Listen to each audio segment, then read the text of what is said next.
Então, prosseguindo com o nosso estudo da criminologia, acho que ficou bem claro para vocês as ideias nossas a respeito da diferença entre o garantismo penal e o direito penal do inimigo. Tá? Então, a gente vai entrar agora na questão da prevenção delitiva, propriamente dito. Tá? Então, nós vamos trazer mais alguns conceitos aqui para vocês. E vocês vão ver que tudo isso que a gente estuda tem uma finalidade. Né? Então,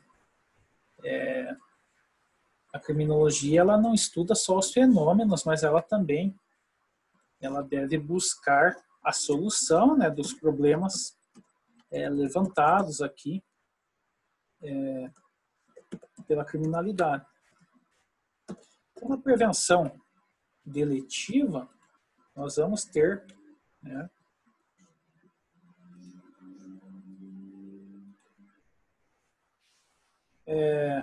o seguinte conceito.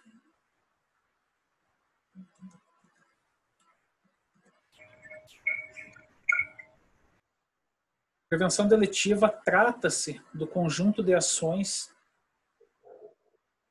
que visam evitar a ocorrência do crime, proporcionando a reconstrução da paz e a harmonia social. Né?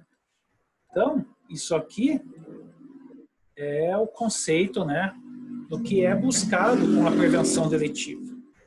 Mas nem sempre isso vai ser possível, né, pessoal? É só vocês olharem a nossa sociedade, o caos que é, para verificar que essa conceituação de buscar reconstrução de paz e harmonia social, ela é algo muito difícil de ocorrer, né? Porque a criminalidade ela vem avançando e ela vem se aperfeiçoando ao longo dos anos, né? A ideia o que é? É você convencer a pessoa a não cometer crime, né?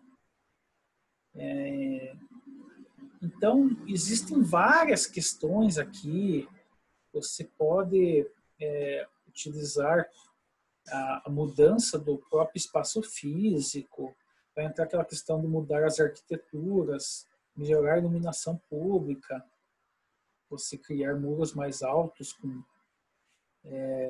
cerca elétrica. Então, toda essa inovação tecnológica, no sentido de inibir o cometimento de crimes, entra aqui dentro do estudo, né, da prevenção delitiva. Tá? Nós vamos ver que existem duas divisões dentro dos fatores que contribuem para a criminalidade. Então, nós vamos ver, primeiramente, que existem os fatores chamados endógenos. Os fatores endógenos justamente estão ligados à biologia, né? A questão endo é dentro, né? Dentro do próprio indivíduo, né? Então, algumas condições do indivíduo que o levem a delinquir. Então, vocês estudando lá, existem concepções da medicina legal em que vai se constatar que a depressão, a esquizofrenia, a paranoia, a psicose, né, a psicopatia, o estresse, todos esses fatores vão contribuir, né, os fatores internos do indivíduo vão contribuir para o cometimento de crimes ou não. Tá? Esses são os fatores internos. E a gente vai ter os fatores externos ou exógenos. Né? Exógenos, tem pessoas que falam que são fatores sociais. Esses fatores, eles vão ter uma gama maior, tá? Eles vão ter muita relevância na questão sociofamiliar, né? Então, dentro da família existem inúmeros problemas. Então, nós temos problemas de menores carentes, vamos ter problemas de violência dentro da própria família, a própria ausência de planejamento familiar, né? Então, vocês veem que muitas vezes a criminalidade, muitas vezes você observa na prática, né, em comunidades mais pobres, onde aquele padrão de cultura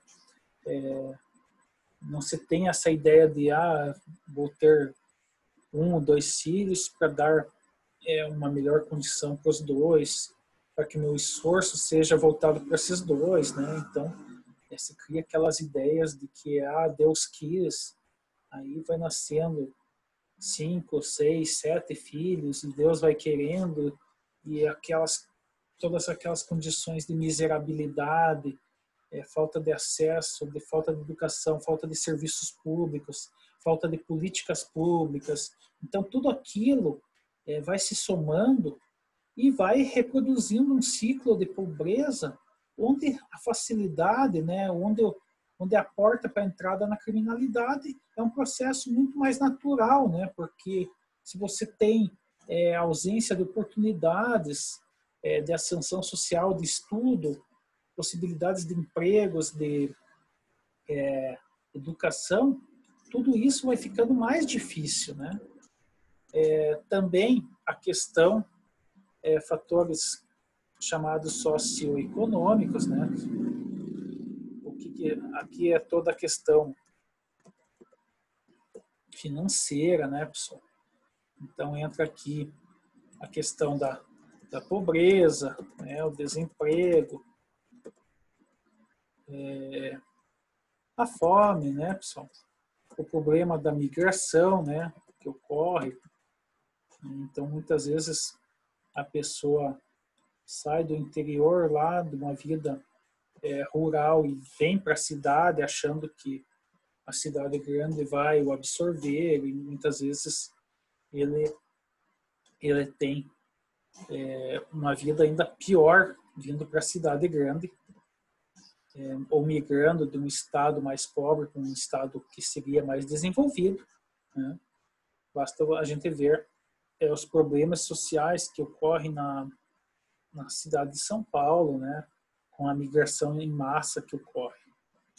Vamos ter ainda fatores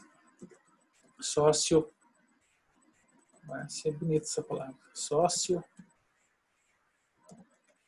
socioético pedagógicos. Tá? Então, aqui vai entrar todo o problema de aprendizagem no ensino, né? Então, a própria evasão escolar,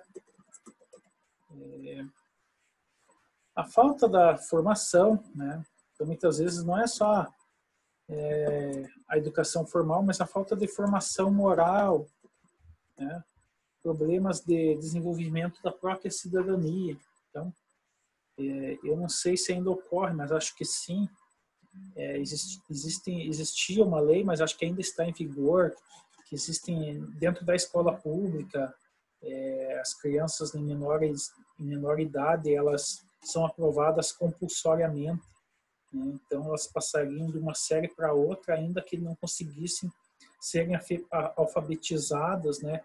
E vencessem as notas mínimas necessárias naquela disciplina. Então você acaba formando verdadeiros analfabetos funcionais, em que pese, né, essa criança ter uma aprovação sem ter conseguido formar aqueles caracteres básicos, né, que se espera para a criança conforme a idade dela, em que pese ter algumas defesas pedagógicas, né, isso é um problema de ausência de aprendizagem, né? Então, mais do que você simplesmente aprovar compulsoriamente, a criança deveria se buscar uma intensivação, né?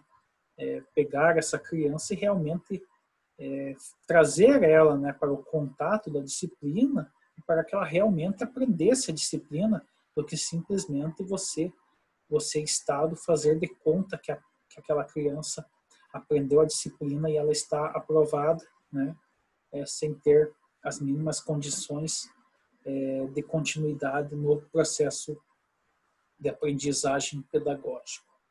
Professor, Oi. só confirmando, ainda acontece, o que mais tem os alunos a chegarem no 6º ano, que era a antiga 5ª série, sem saber ler nem escrever. E é uma judiação, assim, me revolta muito, muito mesmo, além da preocupação, porque quando eles chegam no 6º ano, eles já tinham que saber ler e escrever, e eles chegam lá analfabetos, muitas vezes sem saber conhecer as letras. Pois é. Né? E aí eles foram aprovados pela prefeitura lá, e isso não acontece só nos colégios públicos. No privado também nos colégios particulares, porque daí eles verem um aluno como um pagante, então a gente vai fazer de tudo para aprovar. Muitas vezes, quando o pai ainda está em cima, seja da escola pública ou particular, ainda dá alguma coisa, mas quando não estão, quando só jogam lá, eles aprovam, porque daí na escola particular eles não querem perder a mensalidade daquele aluno, né? Mas chega muitas vezes sem, não tanto quanto a escola pública, mas muitas vezes sem saber escrever, sem saber ler. E a questão das áreas rurais, o que me assustou muito ano passado é o tráfico de droga entre eles é muito grande aqui na área rural, e a questão da sexualidade é muito avançada. Aí você vê já uma diferença um pouquinho na escola particular, que acontece mais tarde. Agora, a pública, a questão sexual, e a droga acontece nos dois, tanto no particular quanto no público. Só no particular eles abafam, não chama-se a polícia, enfim, e a escola pública a gente já faz um pouco mais da denúncia. E eu trabalhei nos dois ambientes, então eu sei muito bem, porque quando a gente denuncia o tráfico dentro de escolas particulares, eles fingem de conta que não vem. E arrisca ser demitida, né? Do jeito que anda, assim. Foi uma que eu falava para a direção. Porque os professores que falaram para a direção que a gente via o tráfico dentro de uma escola particular aí, eles acabaram mandando, porque daí a diretora falou, mas eu fui no banheiro e não tinha. Daí eu falei, claro, porque já puxou a descarga, né? Pois eles saíam vários no mesmo horário de todas as turmas. Então saía um, saía outro atrás. Então você vê o tráfico dentro das escolas. Só que aí eles fazem vista grossa, né? E a escola pública já é um pouco, como não... dá até dó, né? Muitas vezes os pais não defendem seus filhos e sabem como é. A própria escola toma conta. Agora, o particular, não. Eles fingem de conta que a situação não está acontecendo. Né? Então, assim, como se todo mundo fosse, porque é rico, fosse anjo, né? E não é. E há uma mudança de mentalidade, né? Antigamente, o professor ele tinha uma certa autoridade na sala de aula, né? Então, quando que você ouvia falar, né, de a criança, adolescente agredindo o professor, sei lá, 10, 15 anos atrás? Hoje é o que mais tem, né? Você entra ali no YouTube, você fica chocado, aluno jogando carteira em professora, né? Então, é uns absurdos, assim, sabe? Por fim, os fatores socioambientais. Então, aqui, aquela questão das más companhias, né? Então, a impunidade, o próprio crescimento populacional, né? Então, cresce a população, crescem os problemas, né? Isso é evidente, né? O crescimento populacional é um dos fatores, né? Então, hoje você não precisa nem mais trazer o pessoal do campo, né? Então, as cidades estão inchadas de gente, de povo, né? Dele fazer filho, vamos lá, né? Então, vários problemas aqui, a má distribuição de renda, enfim. Beleza, pessoal? Então, vamos prosseguir aqui. Tá, nós vimos a prevenção, né, delativa. Alguém está com o microfone aberto, por gentileza. Puder fechar para nós.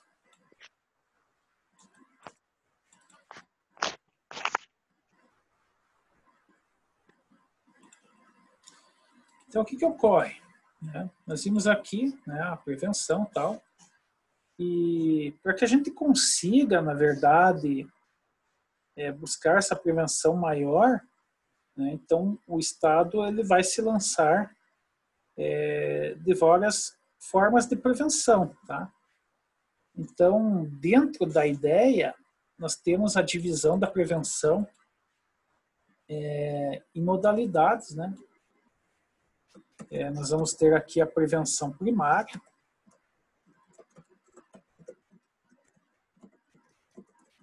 tá? A prevenção secundária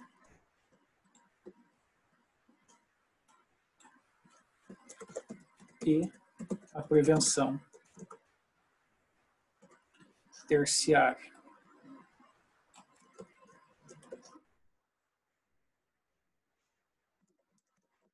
O que ocorre? A prevenção primária, né, é aquela abordagem que você busca prevenir a violência, né, agir antes que ocorra, né. Então, vamos dizer assim, você busca resolver as carências, né. Então, você verifica na casa, no trabalho da pessoa, a distribuição de renda. Então, aqui nós temos que ter o que a gente sempre defende, políticas públicas.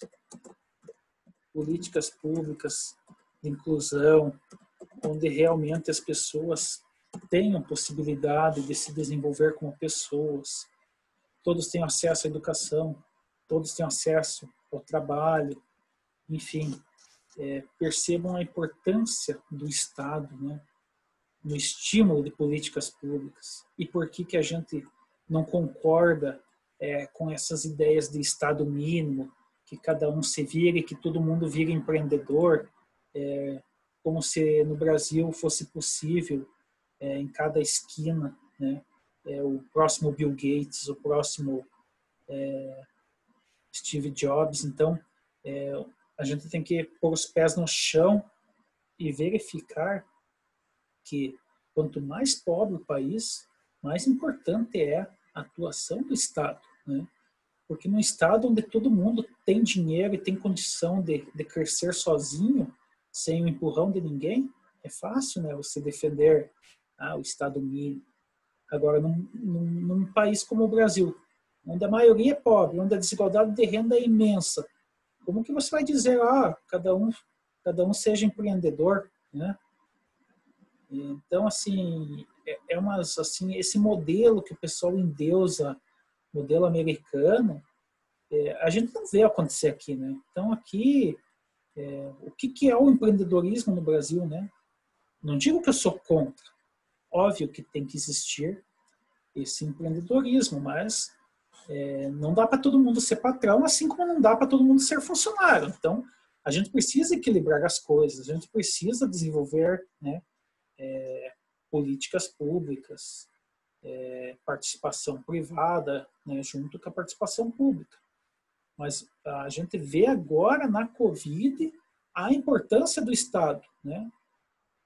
Tanto é que o povo diminuiu essa ideia de privatizar tudo e a importância do SUS, né, pessoal? Se nós não tivéssemos o SUS, nós estaríamos muito pior do que já estamos com a Covid, né? Então, eu acho que o Estado brasileiro ele vai ter que ser repensado após a Covid, né? Principalmente em questão de políticas públicas, né? E na destinação de recursos, né? Que o que interessa para nós é que o Estado realmente provenha pelo menos o básico, né? Então, saúde, segurança e educação, né? E nem isso, né? A gente vê na prática. Voltando aqui, pessoal. A prevenção secundária, né? Nós temos a questão reações mais imediatas à violência, né? Então, aqui já vai entrar a questão de cuidados médicos,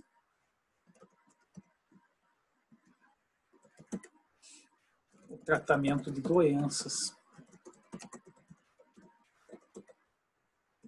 e serviços de emergência. Tá? Então, assim, vejam de novo que tudo vai desaguar em políticas públicas. Na primária lá, era resolver as carências, né?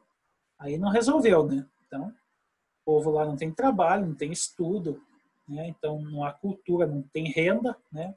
As condições básicas, né? Não tem saneamento básico, né? Aí o que acontece? Não tem saneamento básico, fica doente. Daí a gente vem para a prevenção secundária. Precisamos de cuidados médicos, tratamentos de doença, né? Serviços de emergência, tá?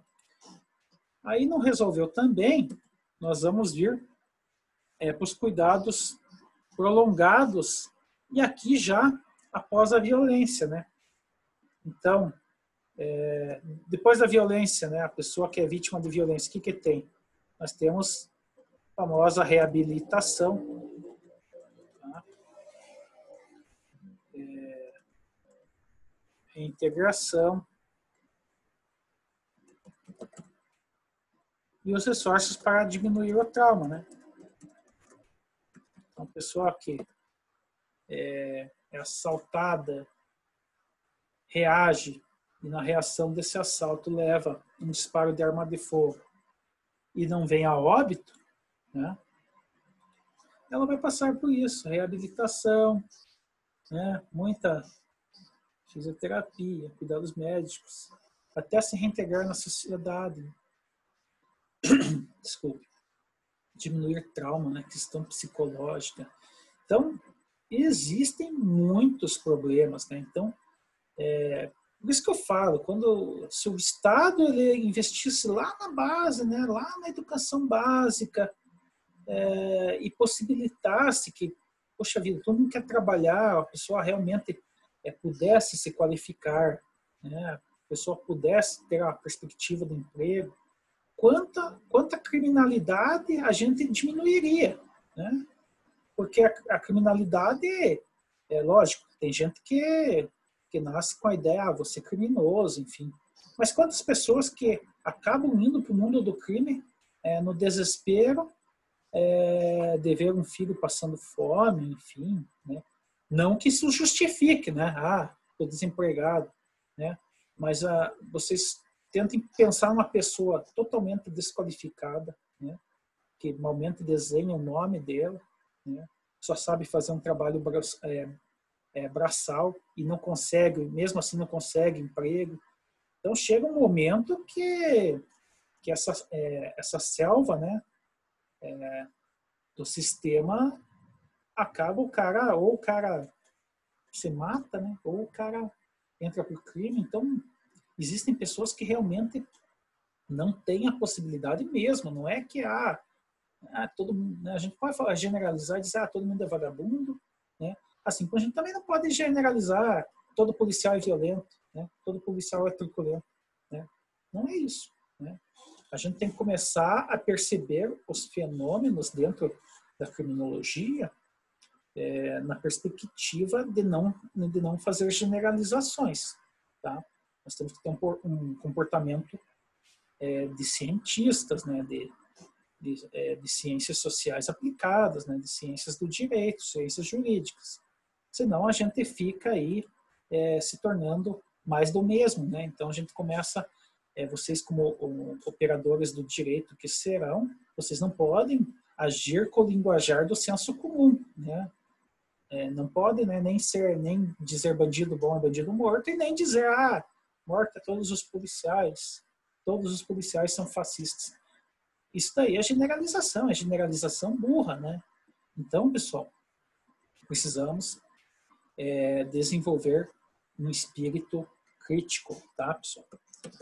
Voltando à nossa aula aqui, nós vamos falar ainda que há dentro, né, tem essas 3 prevenção, mas ainda há o conceito da prevenção geral e o conceito da prevenção especial. O que vem ser cada uma delas?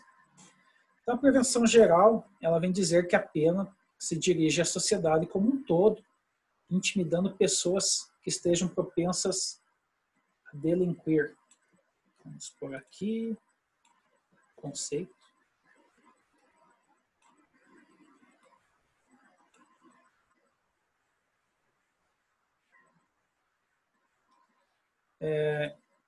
Então, deixa eu arrumar aqui, prevenção especial.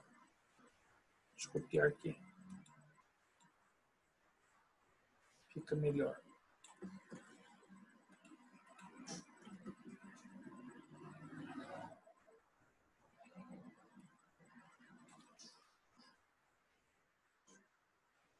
Vamos lá.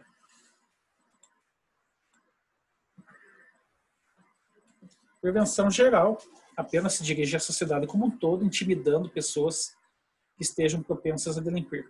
Exemplo, a sentença condenatória. Então, quando a gente vê lá a questão da prevenção, a ideia de prevenção geral é que você gere um medo da pena por toda a sociedade, né? Então, você tem que realmente trazer a público, né? Então, isso ocorre muitas vezes relacionado a crimes contra a vida, né? Então, é dado todo aquela audiência da mídia, né? Então, o julgamento lá do tribunal do júri. Então, o que é essa prevenção geral? É você incutir na cabeça da pessoa, né, toda a sociedade, olha, não cometa crimes, porque se você cometer crimes, você vai ser julgado, vai ser condenado. Tá?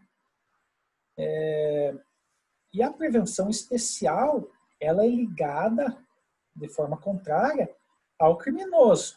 Então, é a ideia de, você cometeu um crime, beleza, você foi condenado, tá? Você vai cumprir a sua pena, restrição de direitos ou privativa de liberdade. Não cometa mais isso, né? É a ideia de não reincida, depois de cumprir sua pena, não volte a delinquir, né?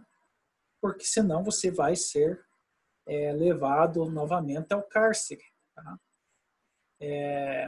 Então, essa é a ideia da prevenção especial. Então, a prevenção especial, ela está relacionada ao condenado, né? Ao criminoso condenado, e a geral é aquela que é apresentada a toda a sociedade, né? Então, para intimidar realmente e desencoraje de que quem nunca cometeu um crime não venha cometer, né? Evidentemente, né? Por condenado, as duas vão funcionar, né?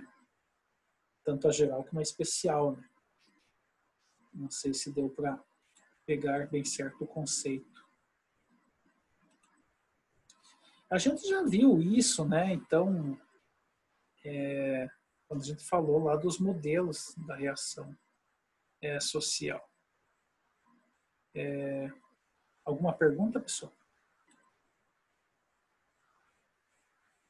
Vamos lá. Hoje estão todos quietos. Nem o Paulo perguntou nada.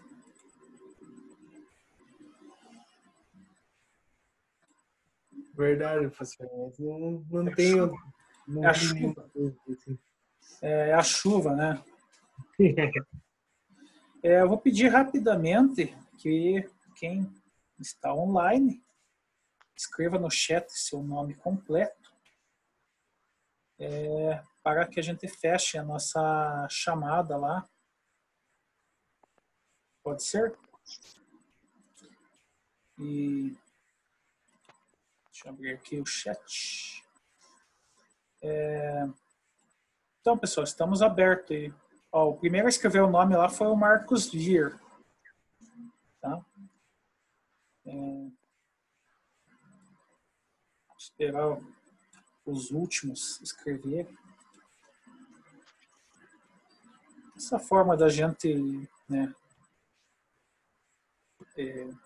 pegar o nome de vocês é uma forma de valorizar também, né, quem está realmente na sala de aula, né? Porque senão ninguém mais assiste a aula, né, Paulo? Só vai ver a novela lá, Exatamente, professor. vai ver a novela lá. Não sei que novela que está passando agora. As meninas aí devem saber, né? Geralmente mulher, ela é mais noveleira que homem, né? Então, basicamente, o que tínhamos para hoje é isso, tá? Eu vou disponibilizar depois, da mesma forma. Vou abrir o chat lá para quem não pôde assistir. Eu peço que o representante enfatize lá para quem não assistiu a aula, que terá que assistir no YouTube lá e responder a pergunta no fórum para validar a presença. Não temos outra forma, né, de fazer, tá? Beleza, obrigado. Todos escreveram o nome. Aqui eu tenho o primeiro que assinou Marcos Luiz Vier e o último Paulo Ricardo Neves. Mais alguém? Então, por que você não conseguiu, GC? Por que você não conseguiu responder no chat?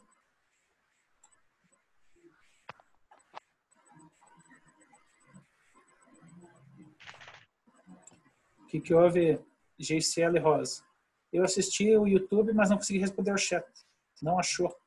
Eu vou mandar ali no WhatsApp a foto. Tem um fórum lá chamado Validação de Presenças. Você clica nele e daí lá vai estar lá a data da aula, né? E daí você clica no nome digamos lá hoje, por exemplo, hoje é dia 8, então vai estar lá, assim que eu disponibilizar, vai estar lá aula 8 de junho, aí você clica em aula 8 de junho e daí vai aparecer lá a pergunta para você, beleza? Podemos encerrar, pessoal? Dúvidas? Tudo tranquilo? Então, beleza, pessoal. Bom descanso a todos. Tá? Um bom descanso a todos. Boa noite, bom descanso, professor. Qualquer dúvida do trabalho lá, vocês me chamem, tá, pessoal? Ô, professor, coloquei meu nome lá na lista ainda. Quem és tu? Roberto. Tá, beleza. Depois me passa lá, me lembra isso aí, tá? Que eu acho que eu não tinha. Mas no sorteio. No sorteio você não estava na lista? No sorteio? Tava. Não, beleza, a gente conversa lá no chat lá, beleza? Tranquilo, professor. Até mais.